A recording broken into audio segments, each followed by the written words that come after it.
Friends, welcome to रोशन की class YouTube channel. आप सभी का आज की इस पाठ्य योजना की वीडियो में एक बार फिर से बहुत बहुत स्वागत है। दोस्तों, आज की इस वीडियो में हम देखेंगे हिंदी व्याकरण की पाठ्य योजना, जिसको आप कक्षा 7 के लिए भी बना सकते हैं, कक्षा 8 के लिए भी बना सकते हैं। तो अगर वीडियो पसंद आती है तो प्लीज़ वीडियो को लाइक करिएगा। आप लोगों के लिए ही इतनी मेहनत की जा रही है। डेली बेसिस पे मैं यहाँ पे रोशन की क्लास यूट्यूब चैनल पे डेली बेसिस पे यानी कि लगातार पाठ्य योजना की वीडियोस या फिर सूक्ष्म शिक्षण पाठ्य योजना की वीडियोज अपलोड करता रहता हूँ, जिससे आप लोगों की हेल्प हो सके। ठीक है, तो इसके लिए बस एक काम करना है आप लोगों को। नीचे लाल कलर का सब्सक्राइब बटन है, उस पर क्लिक करके सब्सक्राइब करना है। साथ ही साथ बेल आइकन को दबा के रखना है, बिल्कुल फ्री है ये। और अगर इसके अलावा आप लोगों को किसी भी पाठ्य योजना की ज़रूरत है तो नीचे कमेंट बॉक्स है, उसमें आप कमेंट करिए। मैं 1 से 2 दिन के अंदर आप लोगों की रिक्वेस्ट फुलफिल करने की पूरी कोशिश करूँगा। अब चलिए शुरू करते हैं आज की पाठ्य योजना। यहाँ पे देख सकते हैं आपको सबसे ऊपर, आप जिस पेज से शुरू करेंगे आप पाठ्य योजना बनाना, उस पर सबसे ऊपर आपको पाठ्य योजना संख्या लिखनी है। यहाँ पे हमारी हिंदी की पाठ्य योजना संख्या ये है 36। ठीक है, इसके बाद आपको विद्यालय का नाम लिखना है, जिस विद्यालय में आप पाठ्य योजना पढ़ाने के लिए जाएंगे। कक्षा यहाँ पे आप लिख सकते हैं, क्लास यहाँ पे हमारी 7th और 8th दोनों के लिए बना सकते हैं। वर्ग है अ, विषय है हिंदी का, उप विषय है व्याकरण, कालांश है द्वितीय, अवधि है 35 मिनट का, और यहाँ पे दिनांक लिखना होता है, जिससे ये पता चलता है कि आपने किस डेट में कौन सी पाठ्य योजना पढ़ाई थी। अब इसके बाद हमारा आता है प्रकरण। प्रकरण है हमारा आज का द्वंद्व समास। समास इसके पहले आप पढ़ा चुके होंगे, तभी आप द्वंद्व समास का लेसन प्लान पढ़ाएंगे, क्योंकि बच्चों को पूर्व ज्ञान होना चाहिए समास के बारे में। अगर समास की वीडियो देखनी है तो ऊपर आई बटन पर क्लिक करके देख सकते हैं, या फिर नीचे डिस्क्रिप्शन बॉक्स में भी मैं लिंक दे दूंगा, वहाँ से भी आप क्लिक करके समास की वीडियो लेसन प्लान बना सकते हैं। इसके अलावा अब आगे चलते हैं। सामान्य उद्देश्य हेडिंग लिखना होता है। सामान्य उद्देश्य के अंतर्गत आपका जो विषय होता है या फिर उप विषय होता है, उसको पढ़ाने से बच्चों में किन किन चीज़ों का विकास करना है आपको, उसके बारे में सामान्य उद्देश्य में कम से कम 4 से 5 पॉइंट और मैक्सिमम 8 से 10 पॉइंट लिखना होता है। तो देखिए, इसमें पहला पॉइंट है छात्रों में हिंदी विषय के प्रति रुचि उत्पन्न करना। दूसरा पॉइंट है छात्रों को हिंदी व्याकरण की जानकारी प्रदान करना। तीसरा पॉइंट है छात्रों में मानसिक शक्ति का विकास करना। चौथा पॉइंट है हिंदी व्याकरण के माध्यम से छात्रों के भाषा शक्ति का विकास करना। पाँचवां पॉइंट है छात्रों के हिंदी शब्द भंडार में वृद्धि करना। और छठवां पॉइंट है छात्रों को दैनिक जीवन में हिंदी की उपयोगिता बताना। ये हो गया सामान्य उद्देश्य के 6 पॉइंट। अब इसके आगे आता है आपका विशिष्ट उद्देश्य। विशिष्ट उद्देश्य में आपका जो प्रकरण होता है, उसको पढ़ाने के बाद बच्चे क्या क्या सीखेंगे, उनके अंदर क्या विकास होगा, उसके बारे में विशिष्ट उद्देश्य के अंतर्गत कम से कम 2 से 3 पॉइंट, मैक्सिमम 5 से 6 पॉइंट लिख सकते हैं इसके अंतर्गत। तो देखिए, इसमें पहला पॉइंट है छात्र द्वंद्व समास के पदों का प्रत्यास्मरण कर सकेंगे। दूसरा पॉइंट है छात्र द्वंद्व समास संबंधी भाषा का प्रयोग कर सकेंगे। तीसरा पॉइंट है छात्र द्वंद्व समास के पदों को लिख सकेंगे। और चौथा पॉइंट है छात्र द्वंद्व समास का उदाहरण दे सकेंगे। नेक्स्ट हेडिंग आती है आपकी सहायक सामग्री। सहायक सामग्री में आप 35 मिनट या फिर 40 मिनट या 30 मिनट, जो भी क्लास जितने टाइम की होगी, उसमें शिक्षण कार्य करने के लिए जिस चीज़ की भी आप सहायता लेंगे, उन सभी चीज़ों को शिक्षण सहायक सामग्री या फिर सहायक सामग्री वाले हेडिंग में लिखा जाता है। यहाँ पे आप कोई भी चैप्टर पढ़ाएंगे तो चौक का यूज करेंगे, डस्टर का यूज करेंगे, लपेट श्याम पट्ट आपको ले जाना चाहिए, संकेतक साथ में ले जाइए, और सहायक चार्ट, जिसमें आप यहाँ पे द्वंद्व समास के उदाहरण लिख के ले जा सकते हैं। अब आता है पूर्व ज्ञान। पूर्व ज्ञान में देखिए लिखा गया है छात्र समास के बारे में सामान्य जानकारी रखते हैं, क्योंकि इसीलिए यहाँ पे जरूरी है कि भाई आप यहाँ पे द्वंद्व समास पढ़ा रहे हैं या फिर कोई भी समास पढ़ा रहे हैं, बहुब्रीहि समास या फिर तत्पुरुष समास, जो भी समास पढ़ा रहे हैं आप, अगर उसको पढ़ा रहे हैं तो उसके पहले आप समास के बारे में बता चुके होंगे, पढ़ा चुके होंगे, तभी आप उसके भेद के, यहाँ पे समास के भेद के बारे में बता सकते हैं।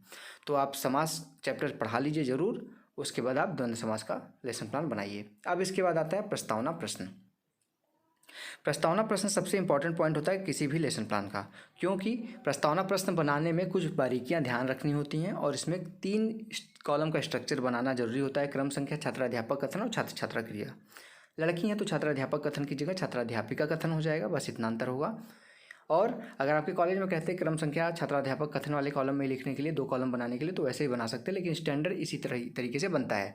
तो यहाँ पे देखिए, इसके बाद ध्यान रखने वाली बात यह है कि इसमें आपको प्रश्नों के क्रम में क्रमबद्धता होनी चाहिए, यानी कि पहले प्रश्न का जो उत्तर है उससे दूसरा प्रश्न बनाइए, दूसरे प्रश्न का जो उत्तर है उससे तीसरा प्रश्न बनाइए, इस तरीके से होना चाहिए। प्रश्न बच्चों के पूर्व ज्ञान पर आधारित होने चाहिए। ऐसा नहीं कि कक्षा 6-7 के बच्चे हैं और उसको आप 11-12 क्लास की चीज़ें पूछ रहे हैं, ऐसा नहीं होना चाहिए। बच्चों के पूर्व ज्ञान पे प्रश्न आधारित होने चाहिए। बस इतनी बात ध्यान में रखिए, और कम से कम 3 प्रश्न पूछ के अपना प्रकरण निकलवाइए। मैक्सिमम 5 से 6 प्रश्न पूछ सकते हैं अपना प्रकरण निकलवाने के लिए। तो यहाँ पे देखिए, पहला पॉइंट है हिंदी भाषा। पहला प्रश्न है, छात्राध्यापक यहाँ बच्चों से प्रश्न पूछेगा, हिंदी भाषा में मुख्य रूप से कौन कौन सी विधाएं हैं, तो बच्चे बता देंगे। मुख्य रूप से पूछा गया तो इसमें आपको गद्य पद्य जरूर मिलेगा, व्याकरण भी मिलेगा।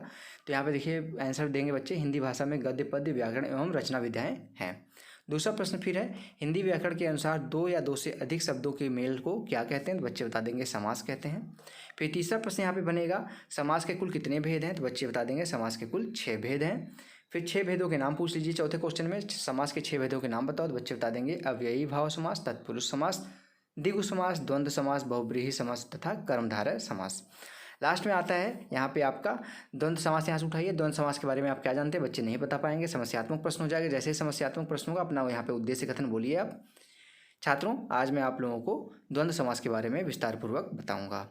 बच्चों को पता चल गया कि वो द्वंद्व समास के बारे में पढ़ने वाले हैं। अब यहाँ पे आप पढ़ा सकते हैं उनको चैप्टर। प्रस्तुतिकरण हेडिंग डालिए। प्रस्तुतिकरण में टोटल 5 कॉलम बनाना होता है। शिक्षण बिंदु, छात्राध्यापक क्रियाएं, छात्र क्रियाएं, प्रविधि या फिर शिक्षण विधि, और लास्ट में श्यामपट कार्य या फिर श्यामपट सारांश भी इसको लिखते हैं बहुत लोग। अब थोड़ा सा मैं जूम कर देता हूँ जिससे आप लोगों को देखने में आसानी हो। शिक्षण बिंदु में द्वंद्व समास लिखा गया है यहाँ पे पॉइंट। छात्राध्यापक क्रिया में विकासात्मक प्रश्न पूछेगा छात्राध्यापक। चार्ट की ओर संकेत करते हुए जो आप चार्ट बना के ले गए होंगे उसकी तरफ दिखाते हुए बच्चों को प्रश्न पूछेंगे। उदाहरण वहाँ पे लिखे रहिए। छात्र दिन रात परिश्रम करते हैं, प्रस्तुत वाक्य में रेखांकित पद कौन सा है? तो बच्चे बता देंगे रेखांकित पद दिन रात है, क्योंकि यहाँ पे रेखा इसके नीचे खींची गई, देख लीजिए यहाँ पे। ठीक, इसके बाद दूसरा प्रश्न फिर बनेगा, दिन रात का समास विग्रह क्या होगा? बच्चे बता देंगे दिन और रात। फिर तीसरा प्रश्न बनेगा, इनमें पूर्व और उत्तर पद कौन सा है? बच्चे बता देंगे पूर्व पद दिन, उत्तर पद रात है।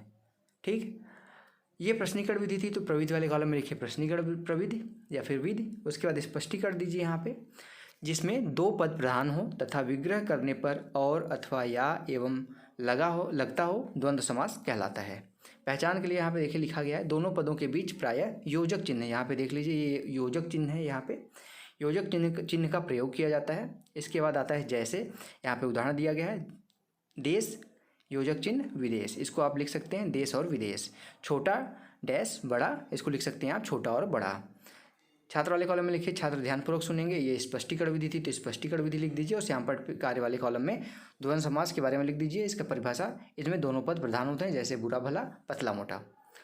अब आता है इसके बाद बोध प्रश्न। बोध प्रश्न में देखिए 2 प्रश्न पूछा गया है। पहला प्रश्न है, द्वंद्व समास में कौन सा पद प्रधान होता है? बच्चे बता देंगे दोनों पद। दूसरा प्रश्न है, द्वंद्व समास में प्रायः किसका प्रयोग होता है? बच्चे बता देंगे योजक चिन्ह का। ये प्रश्नीकरण विधि थी तो प्रश्नीकरण विधि लिख दीजिए। ये हो गया आपका प्रस्तुतिकरण का पहला पार्ट। उसके आगे आप देखते हैं दूसरा यहाँ पे शिक्षण बिंदु में पॉइंट। दूसरा पॉइंट यहाँ पे उदाहरण दिया गया है, मोहन को अपने माता पिता से बहुत प्रेम है। छात्राध्यापक कथन में फिर से प्रश्न पूछा जा रहा है, इस वाक्य में रेखांकित पद कौन सा है? बच्चे बता देंगे माता पिता। दूसरा प्रश्न है, माता पिता का समास विग्रह क्या होगा? बच्चे बता देंगे माता और पिता। तीसरा प्रश्न है, माता पिता में पूर्व पद और उत्तर पद क्या है? बच्चे बता देंगे पूर्व पद माता है, उत्तर पद पिता है।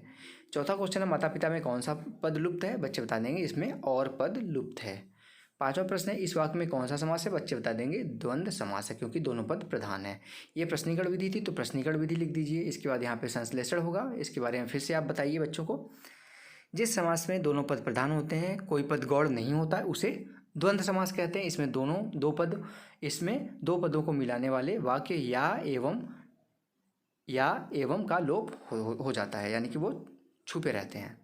छात्र वाले कॉलम में देखिए छात्र ध्यानपूर्वक सुनेंगे, ये व्याख्यान विधि थी तो व्याख्यान विधि लिख दीजिए। और श्यामपट पे देखिए इस तरीके से लिखा गया, इसमें क्योंकि जगह नहीं थी इसलिए मैंने इसको बेंड करके लिख दिया है। शब्द है, यहाँ पे ध्यान से देखिए, मैं दिखा देता हूँ। यहाँ पे शब्द है, उसके बाद है यहाँ पे समास विग्रह, फिर उसके बाद नीचे यहाँ पे आप देखेंगे तो पूर्व पद है और उत्तर पद है।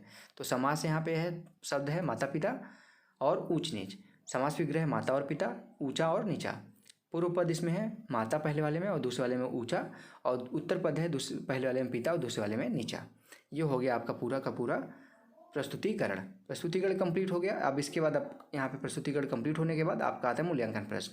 मूल्यांकन प्रश्न में कम से कम आप 1 से 2 प्रश्न पूछ सकते हैं, मैक्सिमम 3 से 4 प्रश्न पूछा जा सकता है। तो पहला प्रश्न देखिए इसमें है, राम और सीता में कौन सा समास है। दूसरा प्रश्न है, राजा रानी का समास विग्रह कीजिए। और तीसरा प्रश्न है यहाँ पे, दिन रात में उत्तर पद कौन सा है। अब लास्ट में आता है लेसन प्लान के गृह कार्य हेडिंग। गृह कार्य में बच्चों को घर से करके लाने के लिए कार्य दिया जाता है जो आप पढ़ाए रहेंगे उससे रिलेटेड। तो यहाँ पे आप द्वंद्व समास के बारे में पढ़ाए हैं तो द्वंद्व समास से रिलेटेड गृह कार्य दे दीजिए बच्चों को, जिससे घर पे जाके वो रिवाइज कर सके उस चीज़ को।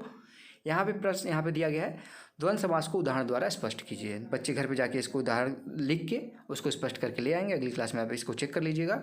तो इसी के साथ दोस्तों आज की वीडियो कंप्लीट होती है। अगर आपको आज की वीडियो पसंद आई है तो प्लीज़ वीडियो को लाइक करना मत भूलिएगा। और रेगुलर बेसिस पे अगर आप लोगों को पाठ्य योजना की वीडियो चाहिए या फिर सूक्ष्म शिक्षण पाठ्य योजना की वीडियो चाहिए और इस वीडियो की PDF अगर आप लोगों को चाहिए तो नीचे डिस्क्रिप्शन बॉक्स में लिंक दे दूँगा, वहाँ से जाके आप डाउनलोड कर सकते हैं। ठीक है, और रोशन की क्लास यूट्यूब चैनल को सब्सक्राइब करना मत भूलिए, जिससे आप लोगों का लाभ होता रहे। तो फ्रेंड्स मिलते हैं नेक्स्ट वीडियो में, तब तक के लिए आप लोगों का बहुत बहुत धन्यवाद। जय हिंद, वंदे मातरम।